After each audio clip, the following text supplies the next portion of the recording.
ముందు దేవుడికి వందనాలండి. అలాగే మరి అవకాశం ఇచ్చిన దేవుడికి వందనాలు. అలాగే చిన్నవానికి రవానికి కూడా వందనాలండి. అలాగే కూడికి వచ్చిన మీ అందరికి కూడా ప్రతి ఒక్కరు ప్రభు పేట వందనాలు. చిన్న ప్రార్థన చేసుకుని వాక్యంలోకి వెళ్ళొచ్చండి. స్తోత్రము తండ్రి, పరిశుద్ధుడా, మహోన్నతుడా, గొప్ప దేవుడా, నీకు వందనాలు. శుద్ధుడు స్తోత్రాలు దేవా. ప్రభా నాయన, చదువు లేని వాడిని ప్రభా, జ్ఞానం లేని వాడిని ప్రభా, మరి నిలబెట్టుకున్నందుకు నాయన నీకు శుద్ధులు స్తోత్రాలు తండ్రి. ప్రభా నాయన, నీ కుమారులో 3 మాటలు పెట్టావు ప్రభా. కేవలం నేను మాట్లాడతాం కాదు కానీ ప్రభా, నాలో మీరు ఉన్నాను తండ్రి. మీరే నాతో మాట్లాడించు ప్రభా, మీరే నాకు సహాయం చేయండి ప్రభా. నీ బిడ్డలకు ఏ వాక్యం కావాలో వాక్యంతో మాట్లాడించు దేవా. ఆ వాక్యంతో నన్ను కూడా బలపరచు దేవా. నీవే సహాయం ఇచ్చి కేవలం నీ పరిశుద్ధాత్మ సహాయంతో నింపు ప్రభా, నడిపించు దేవా. కేవలము ప్రభా నీ నామానికి మహిమ తెచ్చుకునేలాగా, నీ నామానికి ఘనత తెచ్చుకునేలా నీవే మమ్మల్ని నడిపించమని, మీరే మాకు సహాయం చేయమని, వినిన వాక్యం ద్వారా మేమందరం కూడా బలపడేలా మీరే మాకు సహాయం చేయమని ప్రభువుని యేసుక్రీస్తునామములో అడుగుతున్నాం పరమ తండ్రి. హల్లెలూయా.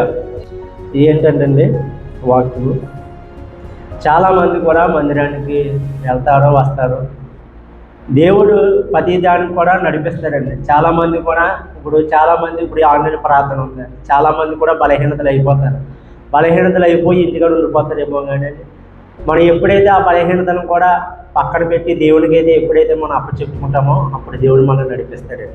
ఈ లోకంలో చాలామందిని కూడా ప్రభువు నడిపించాడండి, అలాగా మనల్ని కూడా నడిపిస్తాడనమాట. మరి అపోస్తలుడైన పౌలుని జ్ఞాపకం చేసుకున్నా, మరి 12 మంది శిష్యులను జ్ఞాపకం చేసుకునే సమయంలో మరి దేవుడి పనిలో గొప్పగా నిలబెట్టుకున్నాడండి దేవుడు. అలాగే మనలో కూడా దేవుడు గొప్పగా నడిపిస్తున్నాడు. అంటే దేవుడు మనకు సహాయం చేసినప్పుడు ఆ సహాయంను మనం ఉపయోగించుకునే స్థితిలో ఉండలేదు చాలామంది కూడా. ఆ సహాయాన్ని ఎప్పుడైతే మనం ఉపయోగించుకుంటామో అప్పుడు దేవుడు మనల్ని నడిపిస్తాడు. దేవుడు గొప్పగా మనల్ని వాడుకుంటాడు అనమాట. మనం ఏం చేయాలని ముందు దేవుడికి అప్పచెప్పుకోవాలి. మనం ఏదైనా సరే మరి వాక్యంలోకి వెళ్ళాలి. యెషయా గ్రంథము 42వ అధ్యాయము 16వ వచనము చదవము. మనం ఎరుగని మార్గమున గుడ్డివారిని తీసుకుని వచ్చేదను, మనం ఎరగని తోవలో వారిని నడిపించును. వారి ఎదుట చీకటిని వెలుగుగాను. దేవుడు ఏం మాట్లాడుతున్నాడంటే వాక్యం ఉన్నారు కదా, వెరగలేని తోవలో అనేక మందిని దేవుడు నడిపిస్తున్నాడు. గుడ్డివాడిని కూడా నడిపిస్తున్నాడు చూడండి దేవుడు. మరి దేవుడు మనల్ని ఎందుకు నడిపించడు? అది మనం ఆలోచించాలండి ఒకసారి. అంటే ఒక గుడ్డివాడిని నడిపిస్తున్నాడు దేవుడు, మనల్ని ఎందుకు నడిపించడండి? అనేక మంది యవనస్తులను జ్ఞాపకం చేసుకుంటే అనేక మంది డ్రగ్స్ కానీ లేకపోతే లోక సంబంధమైన ఏ విషయంలో బానిస అయిపోతున్నారేమో. కానీ దేవుడు మనల్ని నడిపించుకుంటాను అన్నాడు. అంటే ఒక గుడ్డివాడిని నడిపించుకున్న దేవుడు మనల్ని ఎందుకు నడిపించుకోడండి? ఒక గుడ్డివాడిని వాడుకున్న దేవుడు మనల్ని ఎందుకు వాడుకోడండి? దేవాది దేవుడు అంటే దేవుడికి మనం అప్పచెప్పుకుంటా లేదండి. దేవుడి విషయంలో యవనస్తులు అనేక మంది ఉన్నారు. చాలామంది యవనస్తులు ఈ గాది యూత్కి రండి తమ్ముడు అంటే అని నాలో ఈ లోపం ఉందని నేను రాలేనంటే నాకు సిగ్గేస్తుందని అంటాడు. అండ్ దేనికి వస్తున్నా దేవుడి మందిరానికి? దేవుని శుద్ధిస్తాకే కదా, దేవుని ఆరాధిస్తాకే కదా, దేవుని గణపరిస్తాకే కదా. అంటే దేవుడు నడిపిస్తానంటున్నాడు మనం. దేవుడు మనం గొప్పగా వాడుకుంటానంటున్నాడు దేవుడు. మరి అనేక మంది యవనస్తులు ఎందుకు వస్తలేదు? చాలామంది నేను యవనస్తుని యూత్ మీటింగ్కి ఎంతోమందిని కేకేసాను. బాబా ఇంతకుముందు నేను వాది యూత్లోకి వచ్చాను బాబా, నేను ఈ మధ్యన వస్తలేదు, నేను ఇంకా కొంచెం నాలో లోకం సంబంధమైన ఆలోచన కలిగి లోక సంబంధమైన బానిసగా నేను బతుకుతున్నాను. ఇప్పుడు వచ్చానుకో ఏమనుకున్నా అప్పుడే మారిపోయాడు వీడు, ఎన్ని రోజులు మారిపోతాడో అని అంటారని చాలామంది అన్నారు నాకు. చాలామంది బాబా అనేవాళ్ళు చాలామంది కూడా అడిగాను. వాళ్ళందరినీ అడిగితే ఇంతకుముందు వచ్చుకోండి, ఇప్పుడు ఎందుకు వస్తలేదు? అప్పుడు దేవుడు నడిపించిన దేవుడు ఇప్పుడు ఎందుకు నడిపించాడు? దేవుడు అప్పుడు నడిపించిన దేవుడు ఇప్పుడు ఎందుకు నడిపించడం? గొప్పగా నడిపిస్తాడు. ఇప్పుడు నేను ఉన్నాను, ఇంతకుముందు నేను లోకంలో జీవించేవాడిని, లోకంలో బతికేవాడిని. ఇంతకుముందు నేను లోక సంబంధంగా జీవించేవాడిని. అప్పుడు నేను దేవుడి సమయం ఇవ్వలేదు. ఎప్పుడైతే నేను దేవుడి సమయం ఇచ్చానో దేవుడు నన్ను నడిపించుకున్నాడు. వాక్యం చెప్తే అర్హత లేని వాడిని దేవుడు నాకు, వాడి దేవుడు వాక్యం చెప్పే అర్హత నాకు ఎందుకు ఇచ్చాడంటే దేవుడికి నేను అప్పచెప్పుకున్నాను. ప్రభా నీ పని నేను చెయ్యాలి ప్రభా, నీ వాక్యం చెప్పాలా, నేను రక్షించడం కాదు అనేక మంది రక్షించబడాలి ప్రభా అని నేను ఎప్పుడైతే నేను దేవుడిని అడిగానో అప్పుడు దేవుడు నన్ను నడిపించుకున్నాడు. అనేక మందిని దేవుడు నడిపించుకున్నాడండి, యవనస్తులను నడిపించుకున్నాడు. మరి ఇప్పుడు ఉన్న యవనస్తులు ఎందుకు నడిపించుకోలేరు? ఇదే యూత్లో అనేక మంది ప్రార్థన చేసే వాళ్ళు ఉన్నారు, అనేక మంది వాక్యం చెప్పే వాళ్ళు ఉన్నారు, అనేక మంది పాటలు పాడే వాళ్ళు ఉన్నారు. దేవుడు ఎందుకు నడిపించుకోడండి అంటే కొన్ని కారణాలు ఏంటంటే మనకున్న కొన్ని బానిసల జీవితాలు ఏం చేస్తున్నామంటే లోకానికి అప్పచెప్పేసుకున్నాం, అపవాదిగాడికి అప్పచెప్పుకుంటున్నాం, దేవుడికి మనం అప్పచెప్పుకుంటా లేదు. దేవుడికి ఎప్పుడైతే అప్పచెప్పుకుంటామో ఆయన మనల్ని నడిపిస్తానంటున్నాడు, ఆయన గొప్పగా దేవుడు నిలబడతానంటున్నాడు. దేవుడు ప్రతి ఒక్కరికి ఒక నియమం ఇచ్చాడు మాట, ఒక తలాంతులు ఇచ్చాడు. దేవుడు ఒక ప్రార్థన జీవితం చేయాలనుకున్న వాళ్ళకి ప్రార్థన జీవితం ఇచ్చాడు. ఒక వాక్యం చదవాల, వాక్యం చదివే విషయంలో అంటే వాక్యం చదివే విషయంలో మనిషిని నిలబెట్టుకున్నాడు దేవుడు. ఒక వాక్యం చెప్పాలనే విషయంలో తలంతి ఇచ్చాడు, ఒకప్పుడు వాక్యం చెప్పే తలంతి ఇచ్చాడు చాలా మందికి. ఒకరికి ఆరాధన చేసే తలంతి ఇచ్చాడు, ఆరాధన చేసే తలంతులు ఇచ్చాడండి చాలా మందికి. వాళ్ళందరినీ దేవుడు నడిపించుకున్న దేవుడు నిన్నెందుకు నడిపించుకోడు, మిమ్మల్ని ఎందుకు నడిపించుకోడు చాలా మంది కూడా. ఎందుకంటే స్త్రీలైనా పురుషులైనా ఇంతకుముందు బలంగా వాడేపడేవాళ్ళు చాలా మంది. ఇంతకుముందు నేను గంటల ప్రార్థన చేసుకుని ఇప్పుడు నేను చేయలేకపోతున్నానంటే ఇప్పుడు సమయం దేవుడికి ఇస్తలేదు కాబట్టి. ఇంతకుముందు సమయం ఇచ్చా కాబట్టి నువ్వు ప్రార్థన చేసేగలుగు, ఇప్పుడు సమయం ఇవ్వలేదు కాబట్టి ప్రార్థన చేయలేకపోతాను. ఇంతకుముందు నేను ఆన్లైన్ ప్రార్థనకు వచ్చినప్పుడు నాకు ఎంతో బలహీనత, ఎంతో నీరసం, అయినా కానీ ఆ రోజు నేను సమయం దేవుడికి ఇచ్చాను కాబట్టి నన్ను దేవుడిని నిలబెట్టుకున్నా, దేవుడు నన్ను వాడుకుంటున్నాడు. అంటే అనేక సార్లు నేను ఈ ఆన్లైన్ ప్రార్థనకు వచ్చినప్పుడు ఏదో బలహీనత ఒక్కసారి నాకు అనిపించింది మాట మేనపైన ఎట్టినప్పుడు. ఏమంటే అప్పుడు ఆ రోజు కూడా ఆన్లైన్ ప్రార్థన అప్పుడు అనిపించింది, అప్పుడు నేను వాక్యం చెప్పాలి, చాలా బలహీనత అయిపోయింది. ప్రభువా అప్పుడు నేను 2 కాళ్ళు బాగా ఎక్కువగా లాగేస్తున్నా, నాకు ఎక్కువగా లాగేస్తుండే. అప్పుడు నేను బాధపడ్డాను, ఏంటి ప్రభువా నీ మందిరానికి ఆన్లైన్ ప్రార్థనకి వెళ్ళలేనేమో ప్రభువా అని నేను బాధపడుతుండే. అప్పుడు దేవుడికి నేను సమయం ఇచ్చాడు, ప్రభువా నన్ను నడిపించు దేవా, నన్ను నడిపించు ప్రభువా నేను అనగానే దేవుడు ఎప్పుడైతే ఇక్కడ నడిపించాడో ఇక్కడికి వచ్చాక నా బలహీనతను కూడా బలముగా మార్చిన దేవుడు అండి. మనం ఏం చేయాలని దేవుడికి అప్పచెప్పుకోవాలి. ఎంతకుముందు వాక్యం చదివేవాళ్ళు ఇప్పుడు ఎందుకు చదువుతారంటే ఎంతకుముందు దేవుడి సమయానికి దేవుడికి ఇచ్చో ఇప్పుడు ఇవ్వలేకపోతున్నావు అంతే. అంటే దేవుడికి ఇవ్వలేని బిజీ అయిపోయామాట చాలామంది కూడా. మీరైనా నేనైనా సరే ఎంతమంది పనికి వెళ్తున్నారు, అక్కడ మన దేవుడికి ఎంత సమయం ఇస్తున్నాం, దేవుడిని ఎంత జ్ఞాపకం చేసుకున్నాం. అనేకమైన బానిసల బతుకుల నుంచి మనకు విడుదలిచ్చిన దేవుడు ప్రభువైన యేసుక్రీస్తు వారే. మనం ఏం చేయలేదు, మన దేవునికి అప్పచెప్పుకోవాలి. ఎప్పుడైతే మనం అప్పచెప్పుకుంటామో మన దేవుడిని నడిపించుకుంటాడు. ఎలాంటి విషయంలోనే దేవుడిని నడిపించుకుంటాడు. ఇప్పుడు చదువు రాలేని దేవుడిని నన్ను నడిపించుకుంటలేదంటే నడిపించుకుంటున్నాను అంటే దేవుడిని నేను అప్పచెప్పుకున్నాను కాబట్టి. అలాగా మీరు కూడా అప్పచెప్పుకుంటే దేవుడు గొప్పగా నడిపించుకుంటాడు, గొప్పగా దేవుడు బలముగా నడిపించుకుంటాడు అనమాట. అక్కడ గుడ్డివాడిని నడిపించుకున్నాడు జ్ఞాపకం చేసుకుంటే ఈరోజు మనల్ని కూడా దేవుడు నడిపించుకుంటాడు. అక్కడ అనేక మంది ప్రవర్తన జ్ఞాపకం చేసుకుంటే 12 మందిని శిష్యులు జ్ఞాపకం చేసుకునే సమయంలో అనేక మందిని వాడుకున్నాడు దేవుడు. ఎందుకు వాడుకున్నాడు, అలా అప్పచెప్పుకున్నాడు దేవుడి విషయంలో. నా దేవుడి సువార్త నేను ప్రకటించాలి, నా దేవుడి సువార్త నేను అందరిగా మాట్లాడాలి అని అలా తీర్మానం తీసుకున్నాను కాబట్టి అలా మాట్లాడే స్థితిలో దేవుడిని వాడుకున్నాడు. అక్కడ గుడ్డివాడిని వాడుకున్నాము కాదు, కుష్ఠరోగిని వాడుకున్నాడు అక్కడ దేవుడు. ఒకసారి మనం జ్ఞాపకం చేసుకుంటే అంటే అనేక మందిని దేవుడు వాడుకున్నాడు, గొప్పగా వాడుకున్నాడు. బైబిల్లో స్త్రీలను జ్ఞాపకం చేసుకుంటే స్త్రీలను కూడా గొప్పగా వాడుకున్నాడు దేవుడు. మరి మిమ్మల్ని నన్ను ఎందుకు వాడుకోడంటే అలా సమయం ఇస్తున్నాడు దేవుడి విషయంలో. మనం సమయం లేని స్థితిలో ఉంటున్నమాట.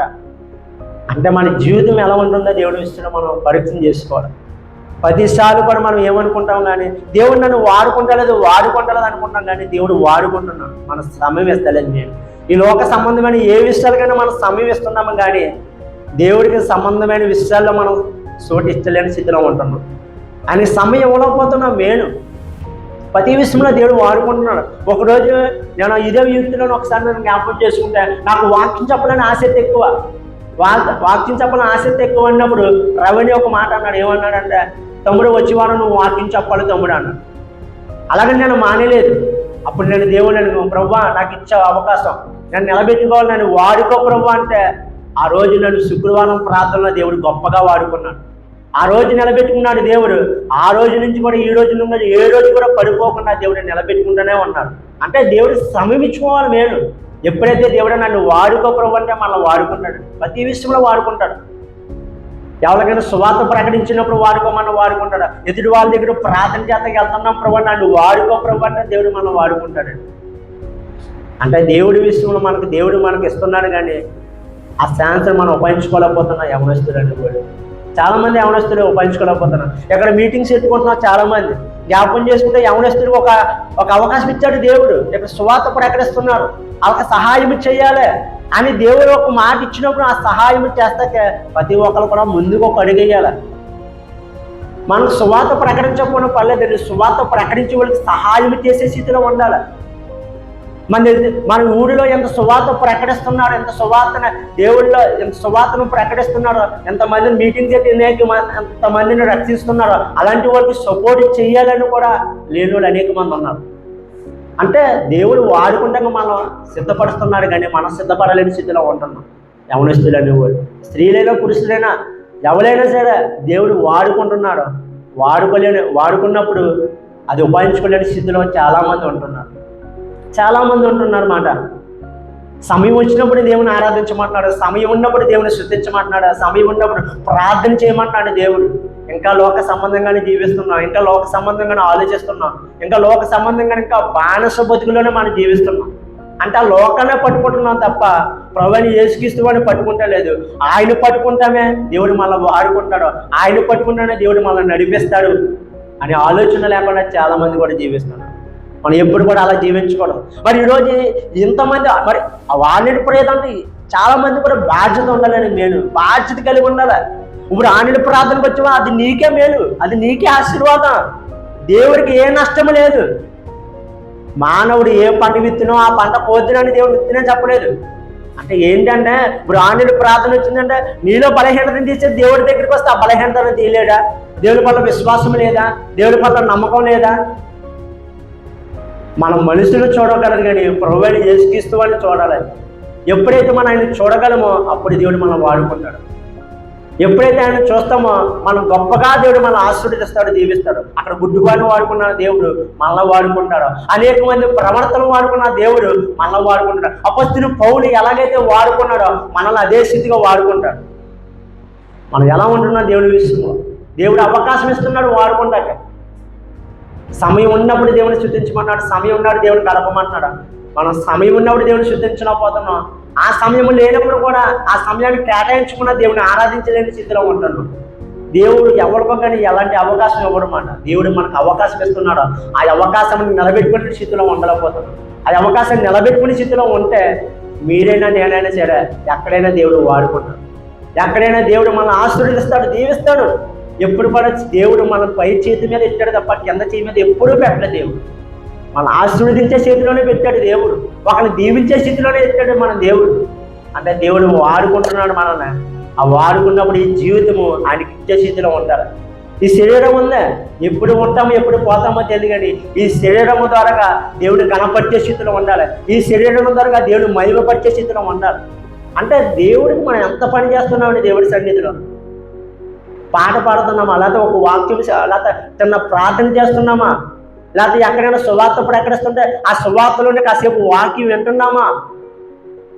అంటే ఏ విషయంలో దేవుడి పని చేస్తున్నామో లేదో మనం జ్ఞాపకం చేసుకోవాలి.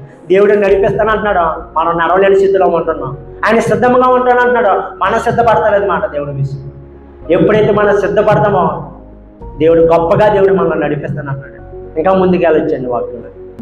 కొరింథీయులకు రాసిన పత్రిక 1 కొరింథీయులకు రాసిన పత్రిక 6వ అధ్యాయము 18వ వచనం. జాగ్రత్తగా దూరంగా పారిపోండి. చెప్పండి. జాగ్రత్త చేయవాడు తన సొంత శరీరముకు హానికరముగా పాపము చేస్తున్నాడు. జాగ్రత్తగా దూరముగా పారిపోమని దేవుడు మాట్లాడుతున్నాడు ఈ వాక్యం. అంటే ఈ వాక్యం మనం జ్ఞాపకం చేసుకుంటే యోసేపుని కానీ జ్ఞాపకం చేసుకోవచ్చు. అంటే యోసేపు కానీ ఎందుకు జ్ఞాపకం చేసుకోవాలంటే ఒక జాగ్రత్తగా దూరముగా పారిపోయాడని యోసేపు గారు. అంటే ఎందుకు పారిపోయాడంటే దేవుడి పట్ల భయభక్తులు కలిగి జీవించాడండి, దేవుడి పట్ల విశ్వాసం కలిగి జీవించాడండి, దేవుడి పట్ల నమ్మకం కలిగి జీవించాడని యోసేపు గారిని జ్ఞాపకం చేసుకునే సమయంలో. మరి అనేక మంది యవనస్తులు మనం జ్ఞాపకం చేసుకుంటే వ్యభిచారం చేస్తాక దూరంగా పారిపోతలేదండి. అంటే ఎప్పుడు చెయ్యొచ్చా, ఎప్పుడు దొరుకుతుందా అని చూస్తున్నా ఉన్నాడు, కానీ ఆ వ్యభిచారం వదిలేసి దూరంగా పారిపోవచ్చు అనే స్థితిలో లేరండి చాలామంది. అంటే ఒక యోసేపు గారిని మనం జ్ఞాపకం చేసుకోవచ్చండి ఈ సమయంలో. ఎందుకంటే ఆయన వ్యభిచారానికి దూరముగా పారిపోయాడు, పాపము చేయకుండా దూరముగా పారిపోయాడు. ఎందుకు పారిపోయాడంటే దేవాది దేవుడికి భయబుద్ధులు కలిగి జీవించాడు. ఎవరు చూడకుండా నా దేవుడిని నన్ను చూస్తున్నాను, నా దేవుడికి నేను భయపడాలి, నా దేవుడికి నేను లోపడాలని మంచి జ్ఞానం కలిగి జీవించాడండి యోసేపు గారిని జ్ఞాపకం చేసుకుంటాడు. ఒక రాజు భార్య పాపము చేయొచ్చంటే ఇప్పుడు యవనస్తులు జ్ఞాపకం చేసుకుంటే అయ్యి బాబు ముందుకు వెళ్ళిపోతున్నారు చాలామంది కూడా. ఎందుకు వెళ్ళిపోతున్నారు? భయంకరమైన వ్యభిచారంలో పడిపోతున్నారు చాలామంది యవనస్తుల మాట. ఎందుకు పడిపోతున్నారంటే అదే మాయలో ఉంటున్నారు, అదే మొత్తులో ఉంటున్నారండి. ఏదో ఊళ్ళో డ్రగ్ చేసేసి ఒక ఒక ఒక యవనస్తురాలిని 5-6 రేపు చేసి చంపేయనమాట అండి. రేపు చేసేసి ఉడేసేయనమాట అండి. అంటే ఎంత భయంకరంగా ఉన్నారు చూడండి. ఒకసారి మనం జ్ఞాపకం చేసుకుంటాం, చాలా బాధాకరమైన అది మనం జ్ఞాపకం చేసుకుంటే ఒకసారి ఆవిడకి బీరింగ్ అవుతున్నా కానీ ఆవిడ ఆ స్త్రీని విడిచిపెట్టదంటండి. యవనస్తులు 6 వెళ్ళిపోయి చాలా దారుణంగా రేపు చేశారంటండి. రేపు చేసేసి వాళ్ళ ఇంటికి తీసుకెళ్ళి ఉడేసేయాలంటండి. అంటే యవనస్తులు ఎలా ఉంటున్నారు? పాపముకి దగ్గరగా ఉంటున్నారా, దూరంగా పారిపోతున్నారా? లోక సంబంధంగానికి దగ్గరగా ఉన్నారా, దూరంగా పారిపోతున్నారా జ్ఞాపకం చేసుకుంటే అక్కడ యోసేపుని జ్ఞాపకం చేసుకుంటే నాకు పాపం వద్దు అని అన్నాడండి యోసేపు గారు. ఇక్కడ యవనస్తులు పాపము కావాలి అంటారండి. ఆ పాపం ముసుగులో పడిపోతాము కావాలన్నారండి. ఎలా ఉంటున్నారండి యవనస్తులు? స్త్రీలైనా పురుషులైనా చాలామంది వ్యభిచారంగా బానిస అయిపోతున్నాడు. స్త్రీలైనా పురుషులైనా సరే చాలా దారుణంగా ఉందండి మాట. అంటే యవనస్తుడు ఎంత భయంకరంగా ఉన్నాడో చూడండి ఒకసారి. అంటే దేవుడి విషయంలో భయభక్తులు కలిగి జీవించలేకపోతున్నాడు. వాక్యం ద్వారా దేవుడు మాట్లాడుతుంది, తప్పు ఇది చేయకూడదు, ఇది పాపం అని కూడా అదే పాపము చేసేవాళ్ళు చాలామంది ఉన్నారు. డ్రగ్స్ చేయకూడదు, దానివల్ల నువ్వు చాలా భయంకరంగా రెడీ అవుతావని వాక్యం ద్వారా దేవుడు మాట్లాడినప్పుడు కూడా ఆ మాటని తీసుకునే స్థితిలో ఉంటున్నారు. దానివల్ల ఏ ప్రయోజనము ఉండదో అని చెప్పినప్పుడు కూడా దాన్నే పట్టుకుని ఇంకా అమ్మనించే స్థితిలో ఉంటున్నారు. కానీ దాన్ని విడిచిపెట్టి దేవుని పట్టుకునే స్థితిలో కూడా, జీవించలేని స్థితిలో కూడా యవనస్తులు ఉంటున్నారని చాలామంది కూడా. ఎంతోమంది పాడైపోతున్నారండి. అనేక మందిని బలి చేసేసుకుంటున్నారండి. యవనస్తులు చాలా దారుణంగా పాడైపోరు, స్త్రీలైన పురుషులైన సరే. అంటే అక్కడ యోసేపు గారిని జ్ఞాపకం చేసుకుంటే యవన కాలంలో దూరంగా పారిపోయారు. మరి మీరు పారిపోతున్నారా, పారిపోతలేదా దేవుని విషయంలో? అక్కడ పాపం వద్దంటున్నాడు యోసేపు గారు, మీరు పాపము కావాలంటున్నారు మాట యవనస్తులు.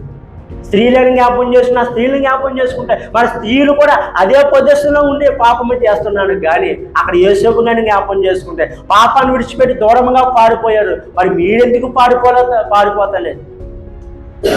ఒకసారి మనం మాట్లాడుకుంటే ఉత్తి ధనము కోసం కూడా పాపం చేసే వాళ్ళు ఉన్నారండి ఈ రోజుల్లో. ఉత్తి ఆహారం తింటాక కూడా పాపం చేసే వాళ్ళు ఉన్నారు చాలామంది. జ్ఞాపకం చేసుకుంటే అంటే ఎలా ఉంటున్నారో ఒకసారి మనం జ్ఞాపకం చేసుకోండి. దేవుడు మనకు అన్నీ ఇచ్చాడు, ఏది ఇవ్వలేదని లేదు. మనకు బతికితేకి మంచి బట్టనిచ్చాడు, తర్వాత మనకు కాళ్ళు చేతులు ఇచ్చాడు దేవుడు, మంచి ఆరోగ్యం ఇచ్చాడు, పని చేసుకునే మంచి పనులు ఇచ్చాడు దేవుడు. అన్నీ ఇచ్చినా కానీ పని చేసుకోలేని స్థితిలో లేకుండా సుఖానికి పడిపోయి పాపము తెచ్చుకునే జీతాన్ని తెచ్చుకుంటున్నాం. అంటే మనం దేవుని విషయంలో ఎలా జీవిస్తున్నాం, ఎలా ఉంటున్నాం? దేవుని వల్ల భయం లేదు, భక్తి లేదు, విశ్వాసం లేదు. నా దేవుడు నన్ను పోషిస్తాడు అని భక్తి లేకుండా చాలా మంది జీవిస్తున్నాడు. నా దేవుడు నన్ను బతికిస్తాడని విశ్వాసం లేకుండా చాలా మంది పాపము చేసేస్తున్నా ఉన్నారు, స్త్రీలైనా పురుషులైనా సరే. అక్కడ యేసేపు దేవుని వల్ల భయభక్తులు కలిగి జీవించాడు. మరి మనం ఎంత భయభక్తులు కలిగి జీవించాలో? యేసేపుని జ్ఞాపకం చేసుకుంటే పాపాన్ని విడిచిపెట్టి దూరంగా పారిపోయారు. మరి మీరైనా నేనైనా దూరంగా పారిపోతున్నాము ఈ పాపంలోని. దేవుడి పద్ధతి కూడా ఎవరో చూస్తా లేదనుకుంటాం. కానీ మన హృదయాలు వెలిగిన వాడిని ప్రభువైన యేసుక్రీస్తు వాడు ఎవరో చూస్తా లేదులే, నన్ను ఎవరో కనబడతలేదులే అనుకుంటాం. మన రాష్ట్రాలు ఎరిగిన వాడు ఒక ఉన్నారండి. ఎవరంటే ప్రభువైన యేసుక్రీస్తు వాడు చూస్తున్నాడు. ఆయన చూస్తున్నాడు, భయం లేదు. ఆయన చూస్తున్నాడు, భక్తి లేదండి చాలామంది కూడా. అంటే వ్యభిచారముని ఎలా పడిపోయాడో ఒకసారి మనం జ్ఞాపకం చేస్తాం. జాగ్రత్తగా దూరంగా పారిపోయాడండి. మనం ఎందుకు పారిపోతలేదు దేవుడి సన్నిధిలో? ఇంకా క్రైస్తవులుగా మనం పిలిపించుకున్నా మనం ఇంకా ఎందుకు మారలేకపోతున్నాం చాలామంది. మనం ఒక సందేహంగా ఒక సిచ్యువేషన్ చూస్తామండి. అంటే ఇంకా మనం ఎందుకు మారలేకపోతే మనం జ్ఞాపకం చేసుకోవాలండి. ఇంకా పరిశుద్ధులుగా అన్నం వాళ్ళు ఇంకా మారలేని స్థితిలో ఉన్నారండి చాలామంది కొనండి. మేము ఒక అకస్మాత్తుగా ఒక విషయంలో ఒకటి చూసామని మేము చాలా బాధపడ్డాం. ఇదేంటి ఇలా సువార్త ప్రకటిస్తారు ఇంకా మారలేదండి మేము అనుకున్నప్పుడు మేము చాలా బాధపడ్డానండి. అంటే ఇంకా మారలేకపోతుందంటే అంటే అక్కడ యోసేపుని జ్ఞాపకం, అంటే వాక్యం చెప్తున్నారండి, సంఘాలు అన్నీ ఉన్నాయి, మరి ఎందుకు మారలేకపోతున్నాను జ్ఞాపకం చేసుకోలేకపోతే. నిజంగా దేవుడు అలాంటి వ్యక్తులే మారలేకపోతే ఇంకా విశ్వాసులు ఏం మారతారో, ఇంట్లో ఉన్న బిడ్డలు ఏం మారతారండి చాలామంది కూడా. ఇంకా వ్యభిచారం ముసుగులోనే ఉన్నారండి, ఇంకా వ్యభిచారం ఆలోచనలోనే ఉన్నారు, వ్యభిచారం మాటలోనే ఉన్నారు చాలామంది కూడా. చాలా బాధపడ్డామండి ఒకసారి మేము. మనం అలా తిరిగినప్పుడు మేము అకస్మాత్తుగా ఒక సందేహం మేము చూసాం కాబట్టి మేము చాలా బాధపడ్డాం. ఇంకా దేవుడి సన్నిధిలో వెళ్తున్నారు, ఇంకా మాట్లాడుతున్నారు, ఇంకా మారలేకపోతున్నాం. ఏంటంటే ఎందుకు మారలేకపోతున్నాడండి? ఇంకా దేవుని పట్ల భయభక్తులు కలిగి లేదండి, దేవుని పట్ల భయం లేదు, నా దేవుడు చూస్తున్నాడని భయం లేదు, నా దేవుడు నన్ను గమనిస్తున్నాడని భక్తి లేదండి. ఇష్టం వచ్చినట్టుగా పాపము చేసేస్తున్నారు చాలామంది కూడా. చిన్నవాళ్ళ నుంచి పెద్దవాళ్ళ దగ్గర పాపం చేసేస్తున్నారు. నేను ఐశ్వర్యం అమ్ముకుంటాకి వెళ్తుంటే చాలామంది స్కూల్కి వెళ్ళక గట్టిగా ఉంటే 12 సంవత్సరాలు కూడా ఉంటాం, ఇంకా లోక సంబంధమైన మాటలు మాట్లాడుతున్నారు.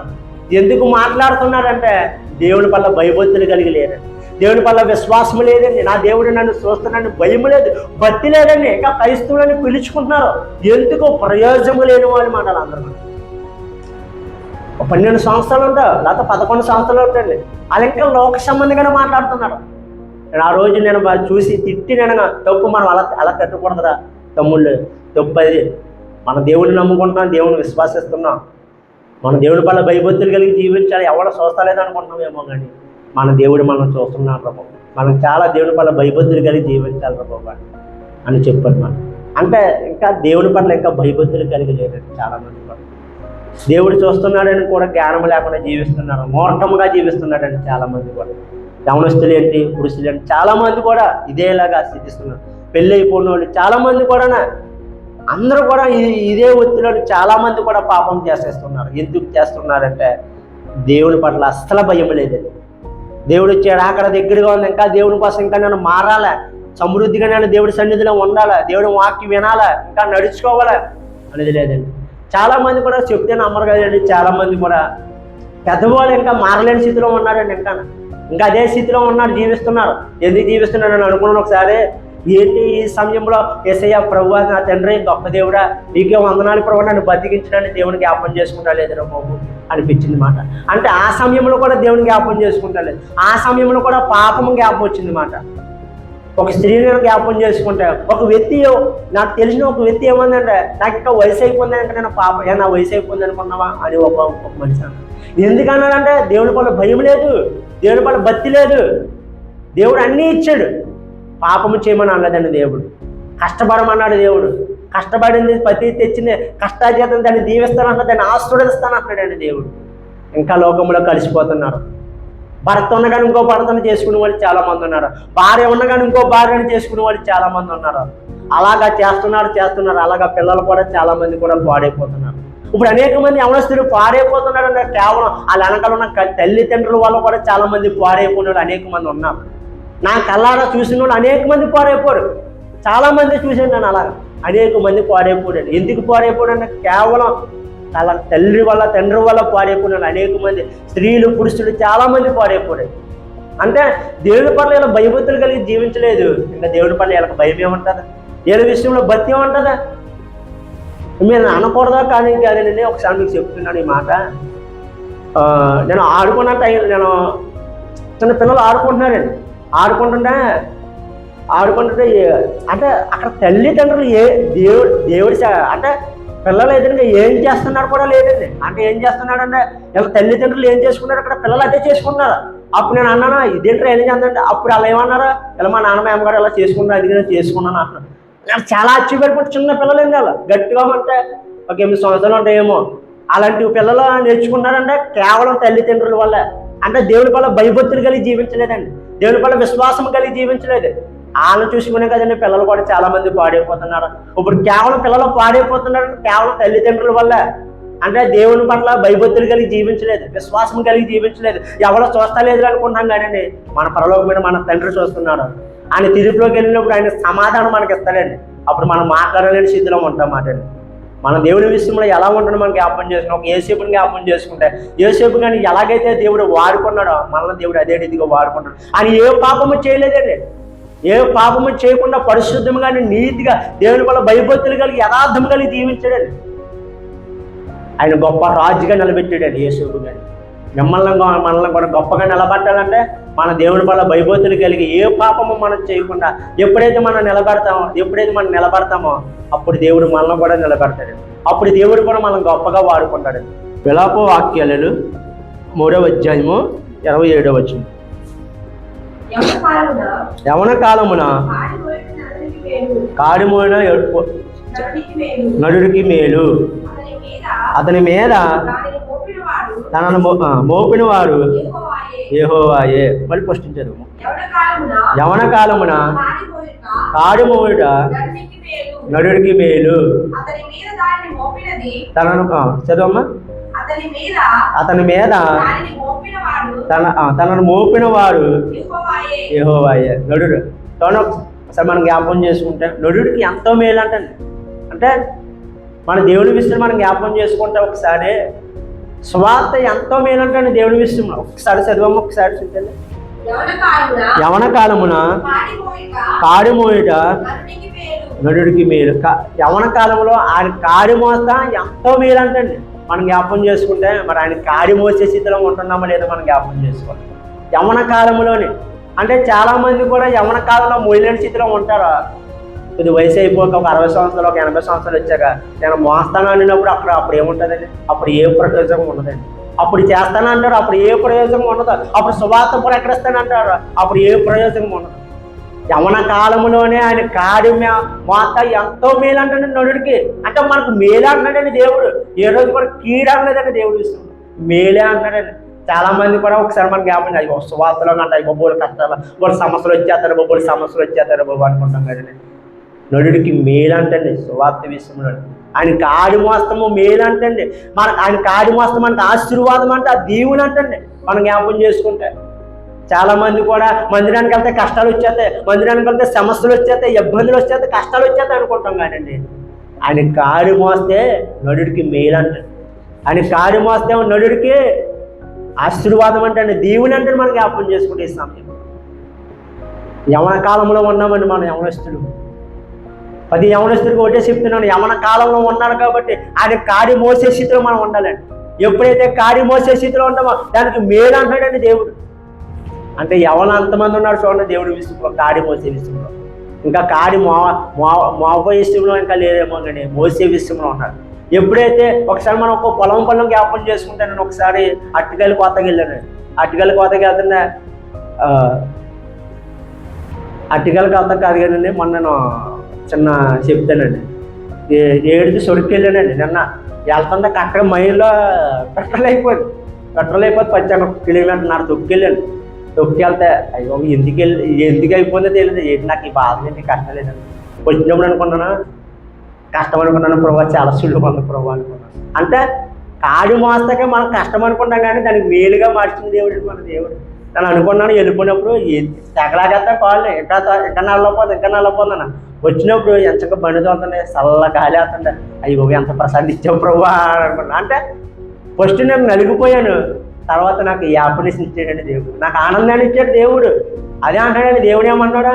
ఆయన కాడి మోస్తాకే మేలు అంటాడండి దేవుడు. మనం కష్టం అనుకుంటాం, దేవుడు కాడి మోస్తాకే. ఆయన వాక్యం చెప్తే భారం అనుకుంటాం, ఆయన ప్రార్థన చేస్తాక భారం అనుకుంటాం, ఆయన సువార్త ప్రకటిస్తాక భారం అనుకుంటాం, లేకపోతే పాట పాడతాక భారం అనుకుంటాం, లేకపోతే ఏదైనా మీటింగ్స్లో పని చేస్తాక భారం అనుకుంటాం. ఆయన మేలు అంటున్నాడండి దేవుడు. చాలా మంది యవనస్తులు పని చేస్తాక వస్తారా, తల్లిదండ్రులు తిడతారండి. ఎందుకు తిడతారా? ఇది పరిచయం చేస్తాక తిడతారండి. అది సినిమాలకి వెళ్ళొచ్చు, సెకండ్ షోకి సినిమాలకి వెళ్ళి లోక సంబంధంగా తిరగచ్చు, కానీ దేవుడి మందిరానికి వచ్చి కింద పని చేశాడు. ఎందుకు వెళ్ళేవరా వాళ్ళ మందిరానికి, ఎందుకు వెళ్ళేవరా పని చేస్తాకే అని చాలామంది తల్లిదండ్రులు తిట్టారండి. దేవుడు ఏమన్నా ఆయన కాడి మోస్తాకి మేలు అంటున్నాడండి దేవుడు. అంటే నేను మీ కుమార్తెలకి మీ కుమారులకి మరి ఎలా చెప్తున్నా మీరు జ్ఞాపకం చేసుకున్న దేవుడి సన్నిధి. దేవుడి పని చేస్తే మేలు అంటున్నాడండి, ఆయన కాడి మోస్తే మేలు అంటున్నాడు, ఆయన ప్రార్థన చేస్తే మేలు అంటున్నాడండి, ఆయన మందిరానికి వస్తే మేలు అంటున్నాడండి. మరి ఇవాళ చాలామంది మరి రాని వాళ్ళు చాలామంది ఉన్నారు. మరి వాళ్ళందరినీ జ్ఞాపకం చేసుకుంటే మనం ఎప్పుడైనా దేవుడు కాడి మోసే విషయంలో ఉండాలండి. భారం వెళ్ళిపోయాను, కష్టం అనిపిస్తుంది, తర్వాత నాకు సుఖం అనిపించిందండి. ఆ రోజు నన్ను ఒక్కరోజు నాకు కష్టం అనిపించింది. ఆ కాసేపునే వెళ్ళినప్పుడు హ్యాపీగా వెళ్ళిపోయాను, సంతోషంగా వెళ్ళిపోయాను. ప్రభువా ముందు కష్టపడ్డాను కానీ నాకు చాలా మంచి సుఖాన్ని ఇచ్చే ప్రభు అనిపించింది మాట. అలా అంటాడండి దేవుడు. ఏమంటున్నాడంటే ఈ వాక్యం ద్వారా కాడి మోస్తాకే ప్రతి దానికి కూడా మేలుగానే ఇస్తాను అంటున్నాడు. కానీ మేలు అంటాడండి దేవుడు. ప్రతి విషయంలో మనం భయభక్తులు కలిగి దేవుడి పనిలో బలంగా వాడబడాలి. ఎవరైతే దేవుడి పని చేస్తానో అలా సహకరించే విషయంలో ఉండాలి. ఎక్కడైతే మనం మీటింగ్స్ పెడుతున్నా చాలామంది ఎంతమంది సహకరించే వాళ్ళు తక్కువ ఉంటాడండి చాలామంది యవనస్తులు. అయినా కానీ దేవుడు ఆయన ప్రణాళికలు చొప్పున బట్టిగా అనేక మందిని వాడుకుంటాడండి దేవుడు. అంటే చాలామంది ఎందుకు సహకరిస్తలేదంటే అక్కడికి వస్తే మనకు కీడు అనుకుంటామేమో, అక్కడికి వస్తే ఆ పరిచయం చేత నాకు కీడేమో అనుకుంటామేమో, అక్కడికి వస్తే ఆ ప్రాంతానికి వస్తే నాకు మేలు ఉండదేమో అనుకుంటాం. కానీ దేవుడు మేలు అంటున్నాడండి. దేవుడు కీడు అంటలేదండి, మేలు ఇస్తానంటున్నాడండి దేవుడు. మీ కుటుంబానికి ఏది కావాలో అన్నీ ఇస్తానంటున్నాడండి దేవుడు. మరి అలా మనం జ్ఞాపకం చేసుకుంటే మరి ఈరోజు నేను ఈ ఆన్లైన్ ప్రార్థనకు వచ్చాను, ఆన్లైన్ ప్రార్థనకు వచ్చాను కాబట్టే దేవుడు నాకు మేలు ఇచ్చాడు. మరి ఆన్లైన్ ఏదైనా మందిరానికి వస్తేనే నాకు మేలు, మందిరానికి రాకపోతే నాకు మేలు లేదు. ఎలా వస్తుంది? ఆయన మందిరంలో ఆయన వాక్యం ద్వారా భయభక్తులు కలిగి ఎప్పుడైతే నేను జీవిస్తానో, ఎప్పుడైతే భయభక్తులు కలిగి నేను నడుచుకుంటానో, నా క్రియలు నా తలంపులు అన్ని ఇస్తున్నా నమ్మకంగా నేను దేవుని విషయంలో నేను జీవిస్తానో అది దేవుడు మేలుగా నడిపిస్తాను అన్నాడు. అది ఆశీర్వాదంగా దేవుడు నడిపిస్తాను అన్నాడు. మీకైనా నాకైనా కానీ మరి యవన కాలంలో ఉన్నాం కాబట్టి మనం దేవుడు పనిచేసే స్థితిలో ఉండాలి. మనం కష్టపడి మనకు దేవుడు యవన కాలం ఇచ్చాడు. ఈ యవన కాలంలోనే మన శరీరాన్ని దేవుడి సన్నిధిలో నలగొట్టాలి, దేవుడి పరీక్షలో నలగొట్టాలి. మనం ఎప్పుడైతే మనం నలగొడతామో మనకు మేలన్నాడు దేవుడు. ఎప్పుడైతే మన చేతులు ఉన్నాయి, ఎప్పుడైతే దేవుడి సన్నిధిలో, ఎప్పుడైతే మనం మీటింగ్స్లో కానీ ఎందులో కానీ మనం దేవుడి పని చేస్తామో అప్పుడు దేవుడు మనకు మేలు అంటున్నాడు. ఈ కాళ్ళు ఉన్నాయి, ఎప్పుడైతే దేవుడి సన్నిధిలో మనం ఎప్పుడైతే దేవుడి పనిలో కష్టపడతామో అప్పుడు దేవుడు మనకు మేలు అంటున్నాడు. ఈ నోరు ఉంది, ఎప్పుడైతే దేవుడి పని చేస్తామో అప్పుడు దేవుడు మేలు అంటున్నాడు. ఈ కొళ్ళు ఉన్నాయి, ఎప్పుడైతే దేవుడి సన్నిధిలో వెళ్ళి ఎప్పుడైతే మనం మేలుగా ఎప్పుడైతే దేవుడి పనిలో మనం చేస్తూ ఉన్నామో దానికి మేలు అంటున్నాడు. మన ఒంటి మీద ఉన్న ప్రతిది కూడా దేవుడి పనిలో వాడుకుంటే ప్రతిది కూడా మేలే అంటాడండి దేవుడు. అంటే దేవుడి సన్నిధిలో మనం ఎలా ఉంటున్నాం, దేవుడి సన్నిధిలో భయభక్తులు కలిగి మనం జీవిస్తున్నాం. మనం జ్ఞాపకం చేస్తాం. అక్కడ యేసేపుని జ్ఞాపకం చేసుకుంటే ఇక్కడ మనం ఒక్కసారి మనం జ్ఞాపకం చేసుకోవాలి. యవన కాలంలో దేవుడి సన్నిధిలో దేవుడి పరిచయంలో మనం బలంగా వాడబడాలి. సమయం ఉన్నప్పుడు ప్రార్థన చేసే అవకాశం వస్తే ప్రార్థన చేయాలి. ఇంకా మనం ఇంకా లోక సంబంధంగానే జీవిస్తున్నాం, ఇంకా లోక సంబంధంగానే ఆలోచిస్తున్నామేమో, అలా ఉండకూడదు. కానీ దేవుడి సన్నిధిలో భయభక్తులు కలిగి ఎప్పుడైతే ఆయన మాటకి మనం లోబడి ఎప్పుడైతే మనం వాడుకుంటామో దేవుడు మనకు మేలేస్తానంటున్నాడు దేవుడు. ఏదైనా సరే ఇప్పుడు నేను పనికి వెళ్తున్నాను, నేను పనికి వెళ్ళి నేను కష్టపడతానే నాకు 850 రూపాయలు వస్తాయి. కష్టపడకపోతే 850 నాకు రాదు. అలాగే నేను ఐస్ క్రీమ్ పనికి వెళ్తున్నాను, ఒక 500 వస్తున్నాయి. ఎందుకు 500 వస్తున్నాయంటే అంతకుముందు నేను కష్టపడతాను కాబట్టి 500 వస్తున్నాయి, లేకపోతే రావు. అలాగే దేవుడి సన్నిధిలో మనం ఎప్పుడైతే మనం కష్టపడతామో ఆ కష్ట ఫలానికే నిత్యరాజ్యం ఇస్తానంటున్నాడు దేవుడు, పరలోకం ఇస్తానంటున్నాడు అండి దేవుడు. మన దేవుడు ఈ లోకంలో ఎవరు విడిచిపెట్టాం కానీ మన దేవుడు విడిచిపెట్టనంటున్నాడు. మన దేవుడు మనతోనే ఉంటానంటున్నాడు, మనల్ని కాపాడతానంటున్నాడు, మనల్ని రక్షిస్తానంటున్నాడు. ఆ పరలోకమును వెళ్ళేదాకా మనం నడిపిస్తానంటున్నాడు. ఎప్పుడైతే మనం నిలబడాలన్నమాట దేవుడి విషయంలో, ఎప్పుడైతే మనం నిలబడతామో అప్పుడు దేవుడు దానికి ప్రతిఫలం ఇస్తాడు. కొద్ది కష్టం వస్తుంది అయినా మనం నిలబడాలి, కొద్ది సమస్యలు వస్తాయి అయినా మనం దేవుడి సన్నిధిలో నిలబడాలి.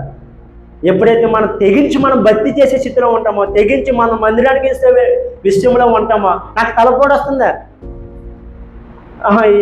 నాకు తలపోటు వస్తుంది, మందిరానికి వెళ్ళలేను అని అనుకుంటాం కాదు. మనం తెగించి భక్తి చేయలేడు దేవుడి సన్నిధిలో.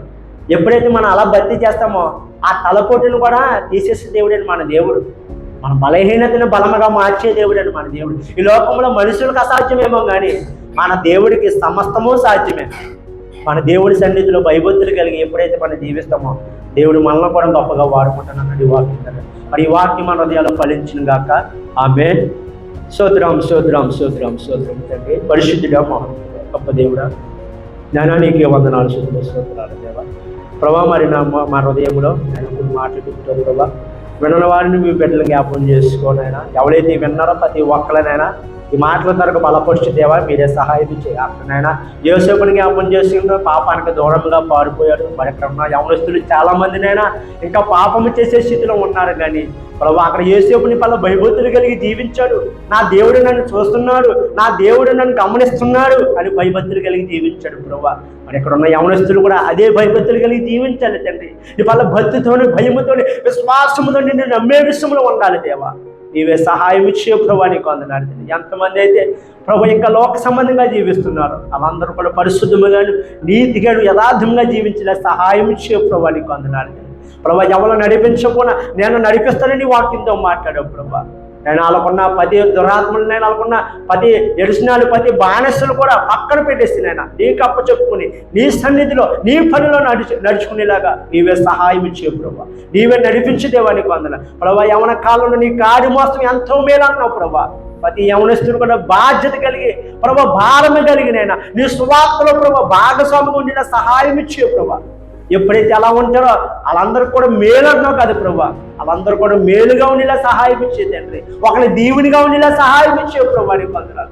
ఇంకా ఎవరైతేనైనా ఇంకా లోక సంబంధంగా జీవిస్తున్నారో, లోక ఆలోచన, లోక ప్రవర్తనలో, మాటలోని, ప్రవర్తనలోని, బుద్ధిలోని, జ్ఞానంలో కానీ ఇంకా ఎవరైతే నీకు నచ్చలేని స్థితిలో ఉన్నారో ప్రభా, వాళ్ళందరూ కూడా నీకు నచ్చే స్థితిలో ఉండేలా సహాయం ఇచ్చి వాళ్ళ భయభక్తులు కలిగి ప్రభా ఎవరు చూడకుండా నా తండ్రి నన్ను చూస్తున్నాడు, నా తండ్రి నన్ను గమనిస్తున్నాడని నీ వాళ్ళ భయభక్తులు కలిగి జీవించిన మీరే సహాయం చేయమని ప్రభా. నీవే నడిపించమని కేవలము ప్రభా నీ నామానికి మహిమ ఘనత పొందుకున్న మమ్మల్ని అందరూ బలంగా వాడుకోమని అవన్నీ చేసుకిస్తున్నాము అడుగుతున్నాం పరమ తండ్రి.